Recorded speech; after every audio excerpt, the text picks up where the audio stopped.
Hey, welcome back to Seven Figure Music School. Today we are joined once again by Alyssa O'Toole of Musicians Playground, studio in the heart of Boston. Of course, my co-host Nate of Brooklyn Music Factory. And we thought, as we're approaching the end of the season here, of season one that ends at the end of June, we thought it would be good to highlight experiences that we each had that helped us professionally. Distinct moments in our professional life where a mentor or a coach took us under wing and made an impact in our life and business. And Nate and Alyssa and myself, we've each picked one experience that we identified as an incredibly impactful coaching experience. And our goal here today is to dispel the myths and the skepticism I sometimes see about the idea of coaching. It seems like now, especially if you participate in the music studio and music teacher groups on Facebook, coaches are a dime a dozen now. Everyone is kind of putting on their hat and saying, oh, I'm a coach. I can coach you on this thing. I can coach you on social media marketing. I can coach you on business. And with the proliferation of that many coaches, there is a level of skepticism that I've seen that I didn't really see a few years ago. And so I wanted to kind of put some positivity out into the universe and do this episode and show the range of what is possible when you work with a really good coach. And so we're going to kind of jump into it today. And I thought I would start with you, Nate, because one of the first things that I learned about you when we met at the end of 2019 was that you had been, I'm going to be a little more general here. You had been educated outside of our industry, that you had been involved in some coaching experiences for small business that weren't necessarily focused on music schools. I found that to be really fascinating because even larger schools that I've seen that have worked with haven't had that experience if they've ever worked with a coach at all. So I thought it would be good for us to start out today with that experience because, obviously I know some of those things. So can you tell us what was that impactful coaching experience that you had? Yeah, absolutely. And Alyssa, psyched you're back with us, by the way. So thank you for joining us. Daniel, I signed up for essentially a leadership business training that was run by a software company that was then called Infusionsoft, is now called Keep. And they actually had a little training campus on their little, they had a couple buildings. They probably had 450, 500 employees. They're very much in a rapid growth stage. And their software served small business owners. So they thought to themselves, hey, why don't we actually help train these customers of ours so that they'll actually succeed in their venture as a small business owner? I'm now a huge proponent of the idea of a coach, whether it be a life coach, a career coach, that kind of thing. But at the time when I signed up for this to help Brooklyn Music Factory, I was thinking of it more in the term of training, if that helps. Okay. Now, it was put on by Infusionsoft. So was this coaching or this learning around the software, or was it more around business and your business life? What was actually in it? Yeah, so it was very straightforward. It was a quarterly program. It was on site. So I flew to Arizona every quarter and spent 2 to 3 days in their sort of classroom, as it were. And one quarter was on marketing and sales. The next quarter was on leadership. The next quarter was on strategic planning. And then the third quarter was on hiring, training, and firing. And then they'd probably called it something better than that. But anyway, but that was it. And I did it 2 years in a row, exact same curriculum over and over. What did you get the second year? Same curriculum, but much deeper understanding of the topics. Interesting. And as we'll get into, for me, and a lot of the work that you and I, Daniel, do with school owners is around that communal element and the peer-to-peer learning, which really I got opened up to in that context. If I'm going to be totally honest, I didn't understand how valuable my peers were in terms of helping me solve issues until I was in that program and I was coached to become much more transparent with my peers. And mind you, none of my peers were in the music education industry. Right. They were in like, one of them built like airplanes. Another one was yoga coaching. She's still a very close friend. They were all over the map. Right. But that coaching really helped open me up to the idea that like, oh yeah, I'm going to learn as much from the coach or the teacher as I am from just from my friends. Hey, Nate, I've got a question for you. So what was it that triggered this awareness that maybe a coach or this program was necessary for you? Yeah, I'd love to say, Alyssa, that like, I was contemplating and meditating on it. And I woke up one day and said, I'm going to do this. It wasn't like that. I was literally at an Infusionsoft conference in a business competition. Brooklyn Music Factory ended up winning this award at this conference that they hosted. And after winning the award, they came to us and said, hey, you guys might qualify for this program. You're not quite a big enough business yet. You need to be 7 figures to be in the program. You needed to have at least a dozen employees. We had that many employees. We didn't have that kind of revenue yet. But they came and asked. But the fact is that in that moment, Alyssa, I was actually open to help. That's a big... And that's huge, right? I mean, I'm sure both of you, that resonates for both of you. It's like, what does it take for us to actually open up the channel and say, I'm ready to ask for help and receive help? Yes. Yes, because we show up entirely different if we're not open, receptive, or wanting that help in the first place. Yeah, I'm curious for you, Alyssa, like you've talked to us a little bit about a couple different examples in your own life, personal, professional, et cetera. Did you find that there was a point in your life where you said, oh, actually, I am open to help? Nate, actually, this is going to be a radically different answer than I think both maybe you and Daniel have. But for me, it was the opposite.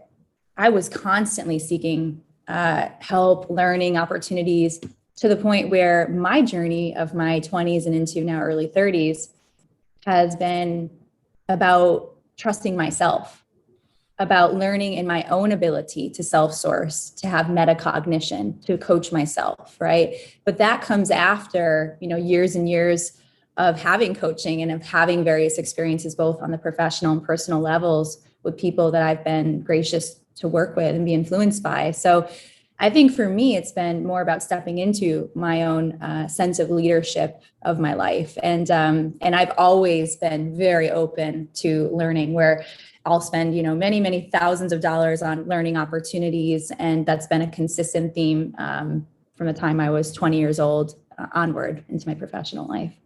Daniel, resonate. Yeah. Oops, sorry. I don't know if you guys resonate in that space or if it might be different for you. Yeah. Daniel, what about you? Well, I think that I wasn't even aware of the opportunity. I wasn't aware that such people even existed. Right. For me, and this kind of has to do with my upbringing and kind of my background, but I come from a kind of blue collar family and musician. Coming out of that, discouraged to go into music and at university, that sort of thing. Although, my parents were very supportive in terms of my music growing up, but when it came time to get a real job, that was the word that was used, And so I would say that there wasn't an awareness of the fullness of what was available out there. And, I'm of such an age too, that I kind of lived through, in high school and early college, Web 1.0, Web 2.0 comes out. And then I would say there was this shift in the early 2010s where the internet got democratized for business. Obviously, people had things before, but there was this awareness of, oh, you could start a quote unquote side hustle. And I became aware of different podcasts. I've mentioned that the Pat Flynn Smart Passive Income podcast was incredibly influential on me. I discovered it about 10 years ago. It was October of 2012. And I listened to at the time, I think he had only 50 or 60 episodes. And I listened to most of those old episodes and listened faithfully every single week. And my head was just swimming with all these opportunities that I could avail myself of. Oh, I could do that as a side business. Oh, I could do that as a side business. And then in the process of that, I became aware of the online course, the online coach.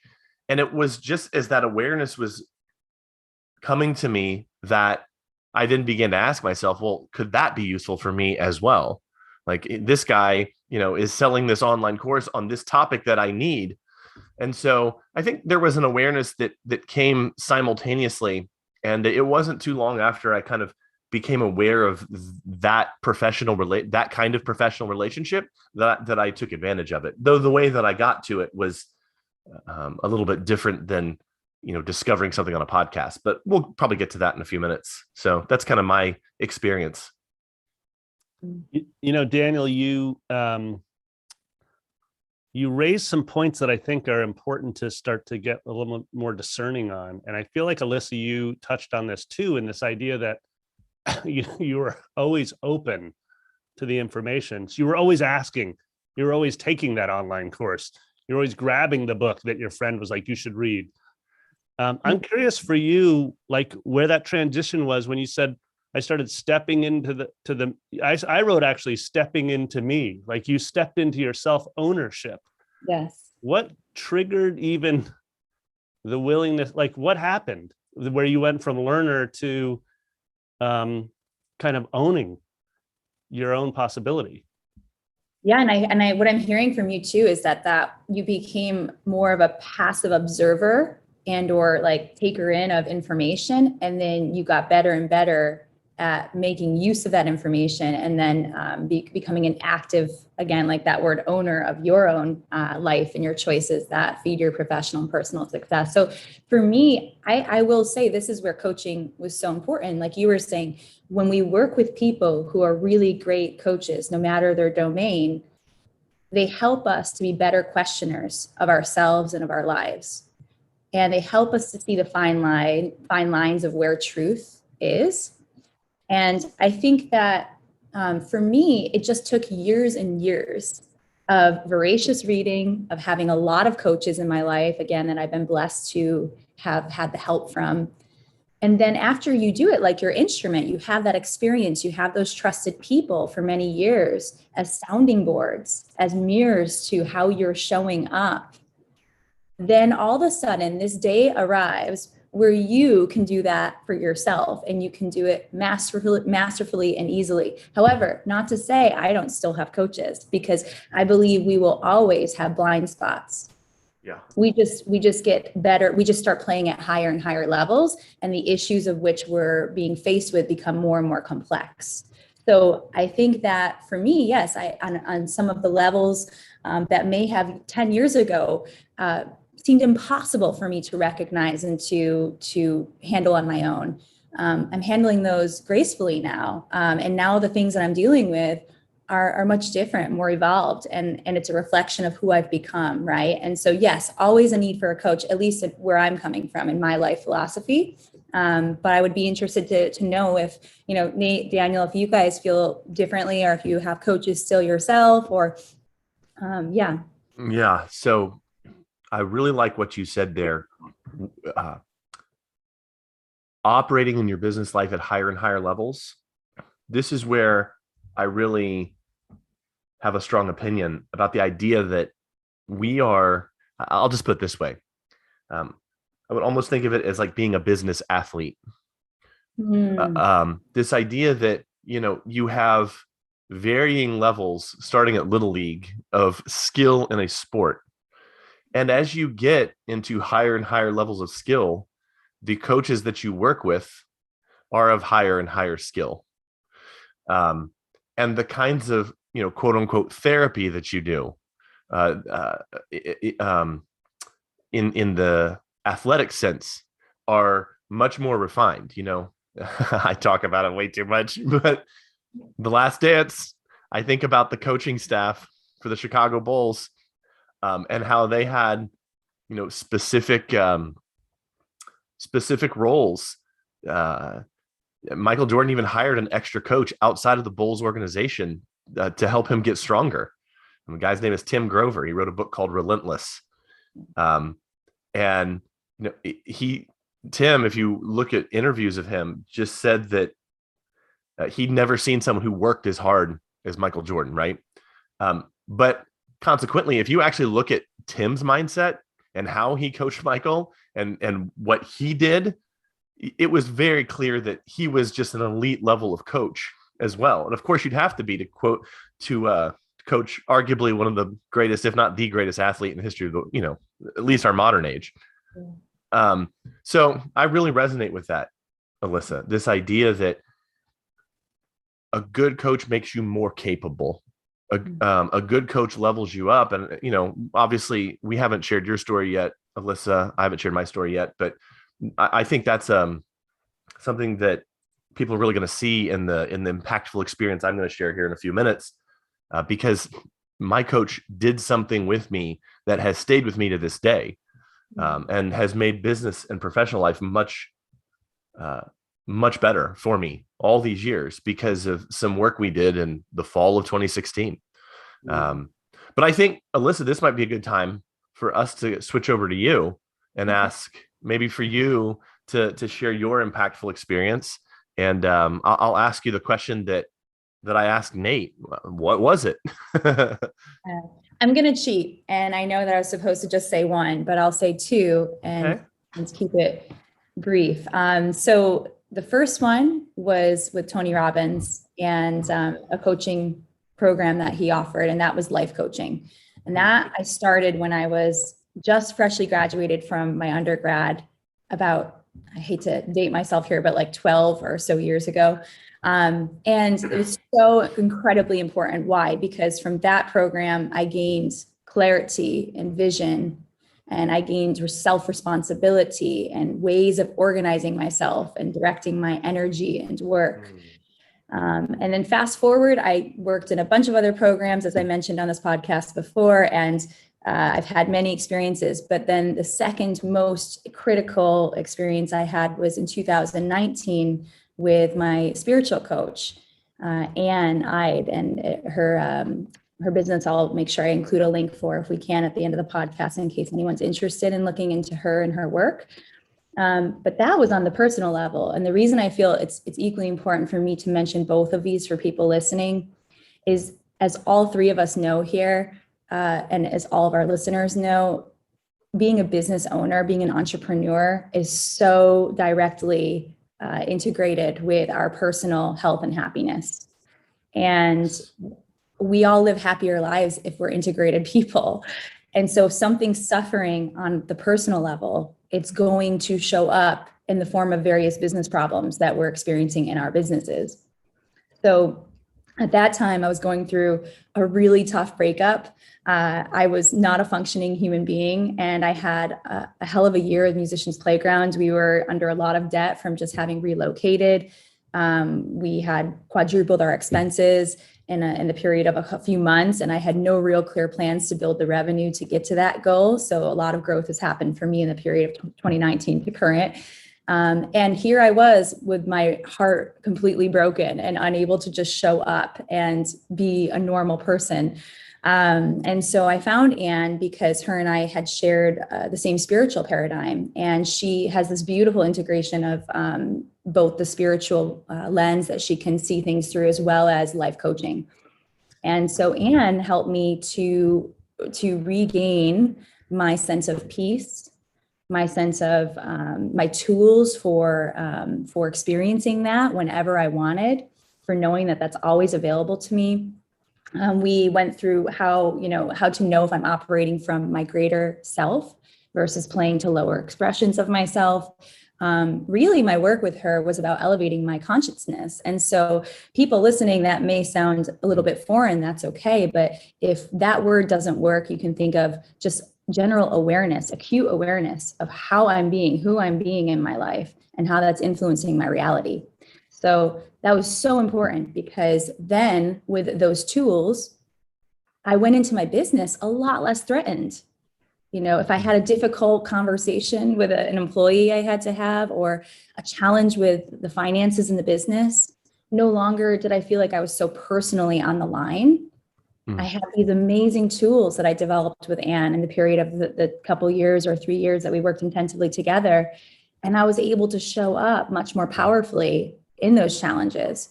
So I would say, you know, for anyone listening, that they're so closely integrated, whether it's personal, professional coaching, it all is going to support the other. Alyssa, this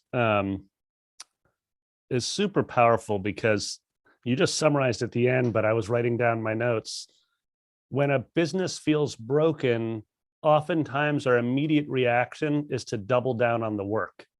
I'm just going to work harder on the business to try to fix it all. And you made frankly, you made probably a mature decision beyond your years in the moment, right? Which is like, I'm actually going to double down on me and let the business benefit. And that is like, I would not have made the same choice at that chapter. I mean, I make the choice now as a 52-year-old, but I didn't have the clarity then to make those choices. You know, I would have, at that time, I was a performing jazz pianist. I would have just doubled. I would have practiced harder. I would have, you know, rehearsed the band harder. I would have tried to up my PR game, all these things, right? Daniel, you tell it. I mean, I'm not going to give it away, but you tell a great story around your coaching life where you actually went out and rode horses and were like on a farm. And like, to me, actually, that story is profound, because it's so far outside of the realm of what you'd expect. Yeah. Anyways, I feel like it's a good time to go to you in terms of like when you opened up to coaching, and just what's your story? What was the impact and the outcome for you? I had considered telling that story as the most impactful experience, and maybe I'll even reference it now that you've mentioned it. But it started very simply, where I was feeling frustration around a number of business issues. To echo what Alyssa said there, and then what you elaborated on, Nate, I assumed that the reason that I wasn't having more success than I was because I wasn't efficient enough. I wasn't being productive enough. And I reached out to this coach, and I could tell the story of how that happened. I don't know if it's all that helpful, but through a series of recommendations, I was introduced to this guy named Dave. And I really didn't know what this was going to be about. And he just emailed back a few times. And he said, hey, you know, just write out a little agenda of what you want to talk about. So I do this. We come into this call. And within 45 minutes, I'm crying. I'm realizing, wow. He said, Daniel, you're just wound so tightly. He says, I don't know if I've met a more efficient person than you. And I've coached a lot of different business people with much bigger businesses than you. And I don't say that to pat myself in the back. It's actually a sign that I had so misjudged what the problem was that I assumed that was the issue. So having and what was fascinating was I was coming into this call thinking, well, we're going to talk about business stuff. We're going to talk about the problems in my business. And what took me aback was the questions he asked. And it very quickly turned from business questions and questions about me. And why do you think that's true? Huh. Now here, this isn't necessarily the purpose of this podcast episode, but I'm just going to put this out here because I think it's valuable. The most impactful coaching experiences I've had have always been ones in which the coach did not give me easy answers. I can tell you times where I worked with a coach and I say the problem And they go off in this wide-eyed, wild, like, okay, you need to do this and this and this and this.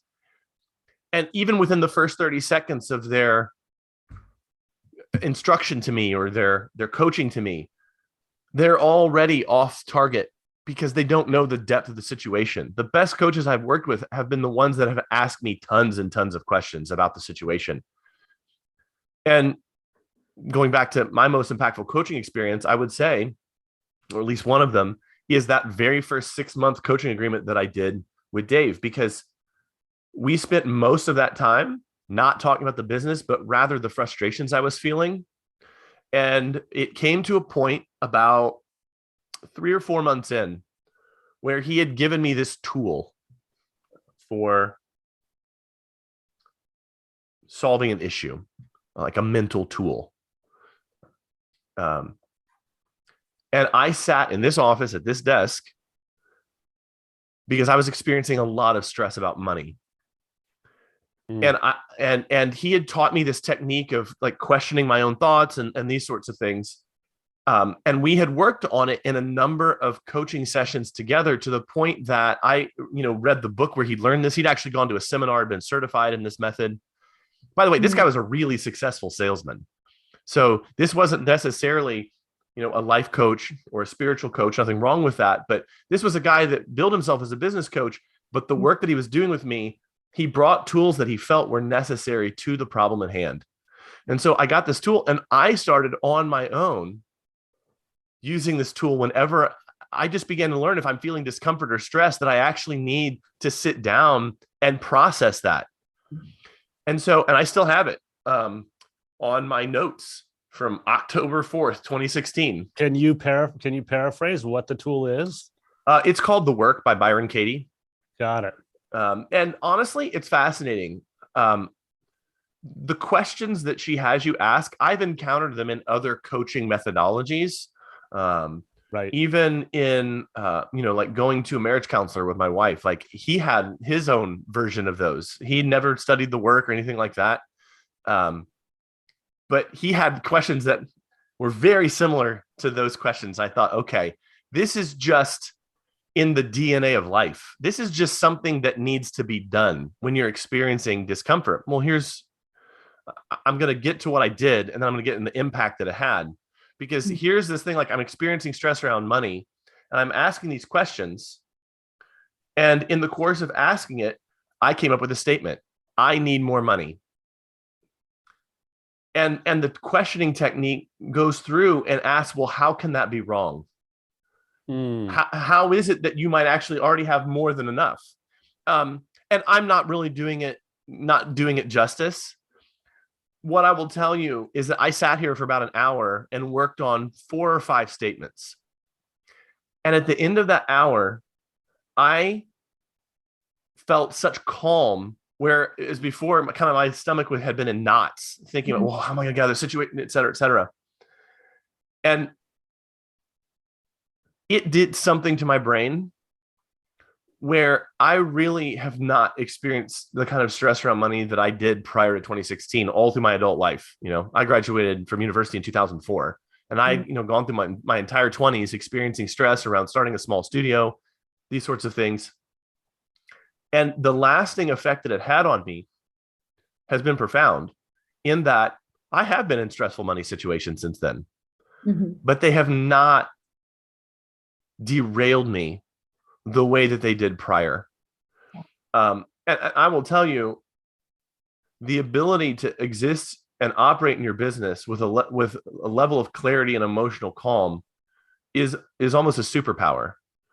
And I will tell you that in coaching hundreds of people now myself, and bringing this framework that, frankly, guys, I derailed my business plans. I was so profoundly impacted by this. I said to Dave, I actually want to learn how to do this. And so for the entirety of 2017, I changed my plan and learned and went kind of into an apprenticeship with him to learn these tools and to learn how to bring this to other people. And go ahead. Well, no, Daniel, I want to zero in here for a moment, because I think getting back to your Pat Flynn example, one of the challenges listeners can have is that one of the challenges I can see is people listen to this and say, oh, I just need that book. Right. And Potentially, yeah. That's not what I'm hearing you say. And you just highlighted something at the end there, which is doubling down on not what I'm hearing you say. You're saying that tool in that moment was the right tool for you, delivered through the correct channel, which was Dave. Which was Dave. And then not only was it the right tool at the right time, delivered by the right person, but it had such a profound impact on you. You were willing to do the work and go deeper. And then you actually doubled down and said, I'm changing the next 6 to 12 months of my life to learn more about it. Yeah. I just want to, I triple started on my note card, which is, it's not the tool that matters. And so what I'll say is that there are a lot of tools in the world. Yes. And coaches can teach those tools. I've coached people on Google AdWords. I've coached people on how not to be stressed out all the time in their business. Some tools are more valuable than others. And I think for me in that moment, seeing how the profound impact it had on me, I thought, oh, this is a tool I really, really need to learn. Facebook ads might be great. Google ads might be great, but this is actually something that can impact my entire life. And so I kind of derailed my life plan to go deeper on that tool. Yeah.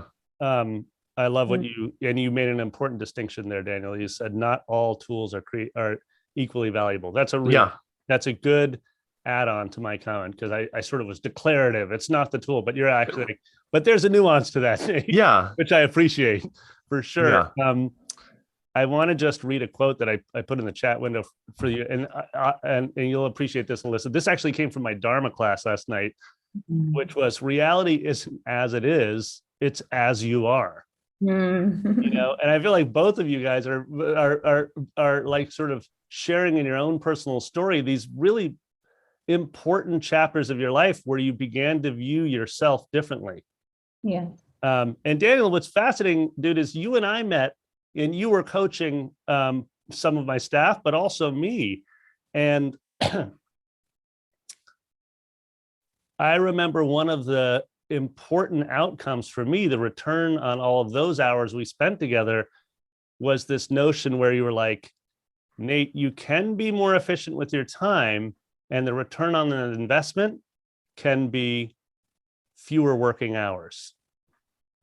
And for the first time, I started blocking whole chunks of time of nothingness.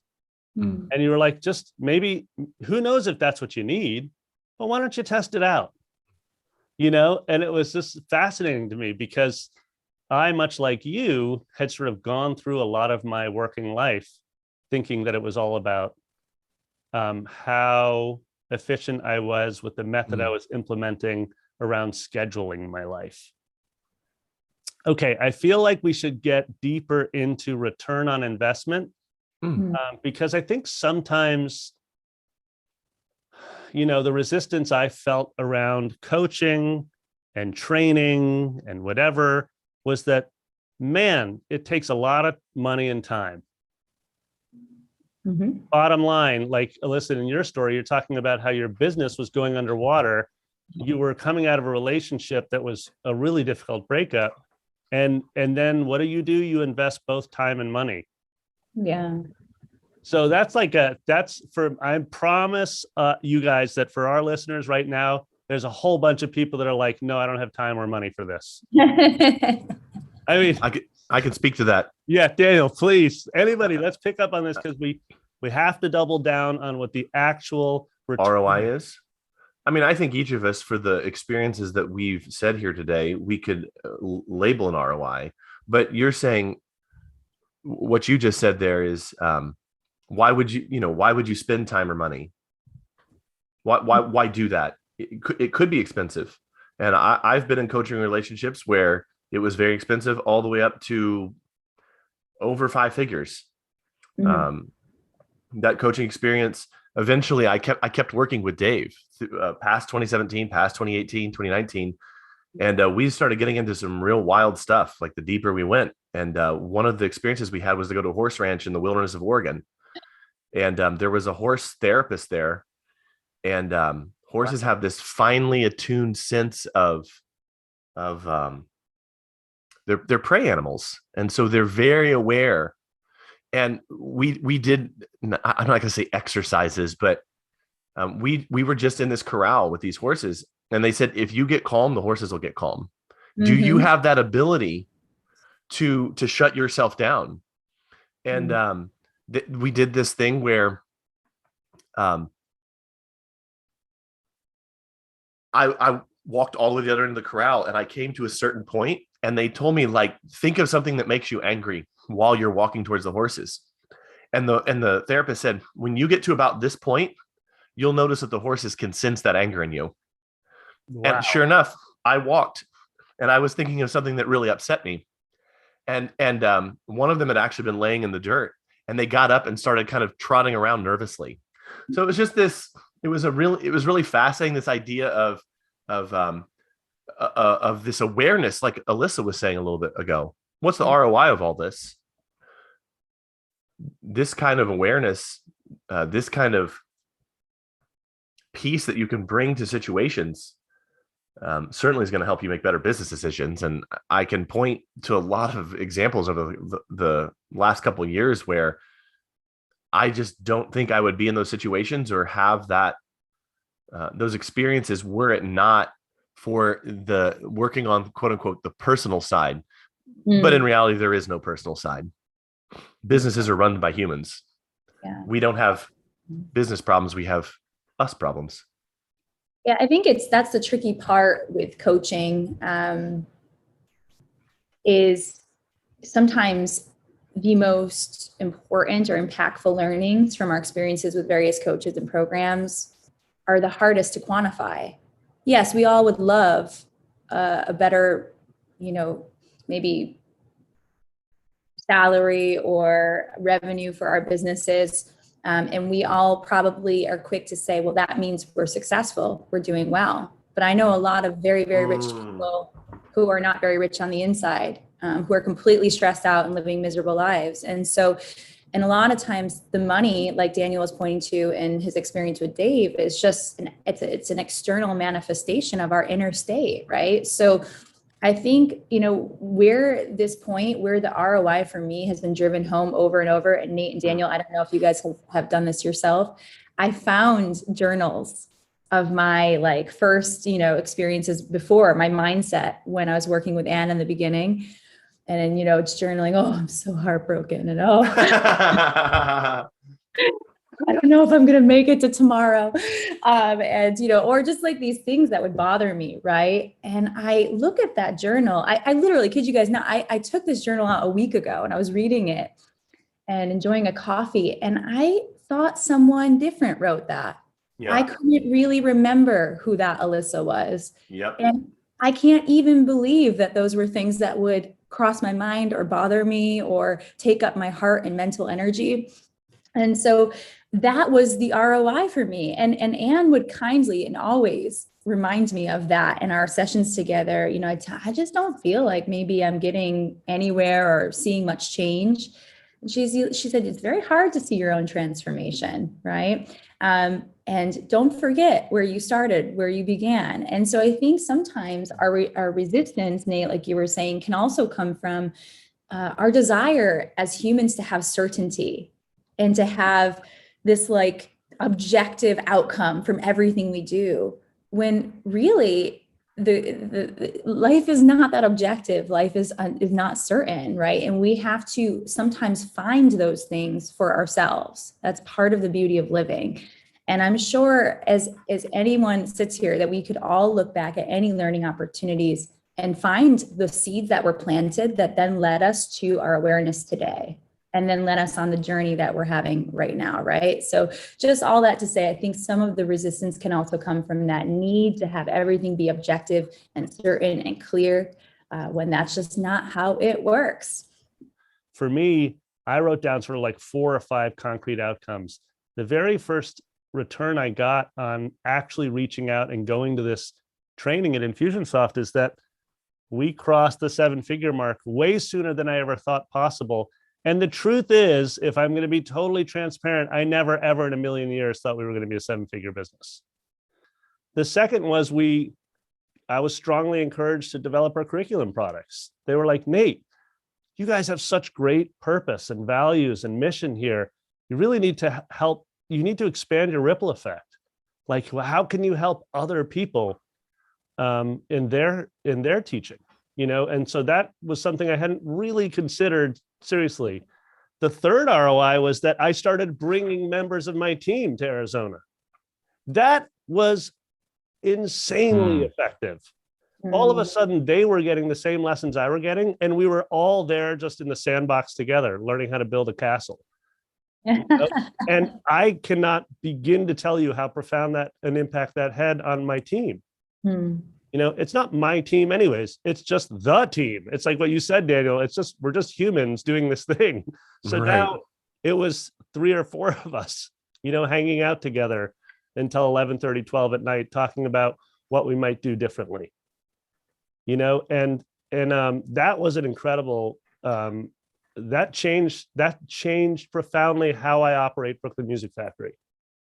Realizing that everybody who wants to invest in where we're going needs to be invited to the party. It's not like leader and team. It's just us. And if we're all invested in this thing, then let's all sit down and work on our critical thinking and how we're going to get there. Daniel, any closing thoughts on this sucker? What do you got? I don't know. I think that we kind of each went through, maybe there's something on episodes like this or topics like this. It's always been surprising to me, the feedback I've gotten from folks, because it isn't always the thing that I think it's going to be that made the impact. So I think a lot has been said here by the 3 of us. I think that there's a lot to ponder on. And we've all come from, I've loved the diversity of opinion and the diversity of experience when it came to the different kinds of experiences we've had. Yours is more of a mastermind. Mine was more of a one-on-one coaching. Alyssa found great value in the work that she did with Anne and the Tony Robbins experience that spilled over into the business side of things. I think there's a lot for people to consider and think about. And I think maybe just to end, we always do what we want. Nate, about 10 minutes ago, you referenced the fact that, why would you invest time and money? We always do what we want. And I think that when one gets to a point where the frustration around a particular facet of their life or business becomes so painful or inflamed, that the desire. Yeah, the desire for something better, or the movement away from pain.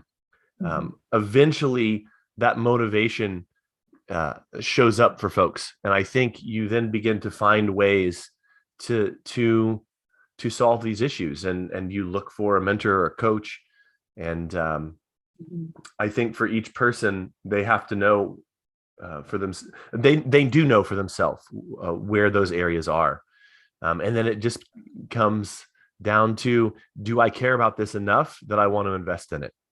I think that's why working with a coach around money is one of the most important things you can do, because oftentimes people will live for quite a long time in pain in their business or in their life, because they don't want to spend the money to solve the problem. That's why I think doing work around money is incredibly important, because when you start thinking in an investment mindset, it becomes much more likely that you're going to move rapidly, like Nate was saying he did, getting over 7 figures much quicker than he thought he would. So I think that's where I'd probably end. Love it. Alyssa, thanks so much for joining us. As always. It was a blast. Thank you. Okay, cool. All right. On the next one. We'll see you on the next one. Bye. Okay.